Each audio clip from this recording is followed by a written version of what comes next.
Thanks to the generous support of volunteers and donors, the Central Oklahoma Humane Society has opened the doors to their newest endeavor, the Neonate Nursery.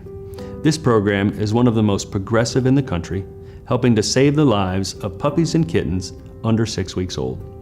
Of all of OK Humane's life-saving programs, this one will pull at your heartstrings like no other.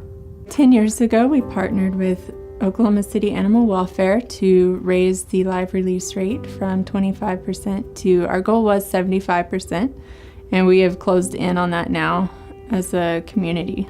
In the first 10 years, OK Humane has just implemented so many programs that has just really, I think, pushed the community forward. We have our community cat programs, we have our spay and neuter clinic, we have our adoption center. I think this nursery is just that next step into saving the pet population here in Oklahoma City. And without it, a lot of these animals will be euthanized or they would die on the street. A lot of cities who have implemented and have started kitten nurseries or neonatal nurseries realized that the only way they were going to achieve 100% live release rate or get as close to 100% as possible is by addressing the neonate population. Unfortunately, neonates are the most at risk when they're at shelters, and especially if they're on the street by themselves. Having a neonate kitten is a lot like having a newborn infant. You are feeding every 2 hours, wiping bums, making sure they urinate and defecate, and then basically you get done feeding and taking care of them, they take a short nap, and you start all over again. Without a neonate nursery, one, it puts a strain on a lot of our fosters. It's really, really hard to do back-to-back-to-back fostering.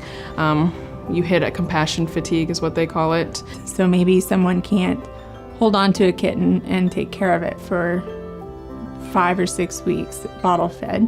They can come spend 2 hours with us, 4 hours, however long they have in a day or a night, and provide care for these guys. So now we've actually grown to a point where this building can actually house close to 80 to 100 neonates at any given time. This last year we saved 728, and that was just with our dedicated foster homes. And this year we would hope to save 2,000. Right now we are housing about 40 animals. I would love to double that and reach our full capacity here at our nursery.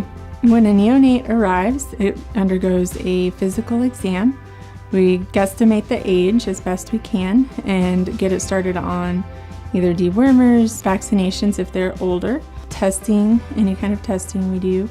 Then we set them up, make sure they're fed, watered, warm, and safe. We definitely need the manpower. Our volunteers be willing to gift us with their time, and not only that, the financial support that we can provide the medical care that our neonates need. These animals, when they grow up, they become part of people's families. They mean something to people. I've had one of my bottle baby fosters that was saved off of the street. He has literally become the apple of his new dog mom and dog dad's eye. Like, they never imagined this is like a kid to them. It's pretty much completely changed their life. We're specifically targeting more and more of the populations that we weren't able to target before. We either didn't have the resources, the volunteers, the staff, or the programs. It feels really great knowing that Oklahoma City has come to a certain point in its growth, that it's becoming more humane. Without the backing of our fosters, our volunteers, and our donors, we wouldn't have anything right now, but we want to make sure we keep going. We don't want to stop where we are. Just the turnout that we've had of people responding to hearing that a nursery is opening has been overwhelming. It just really shows that the community is coming together behind this because they want to see a change.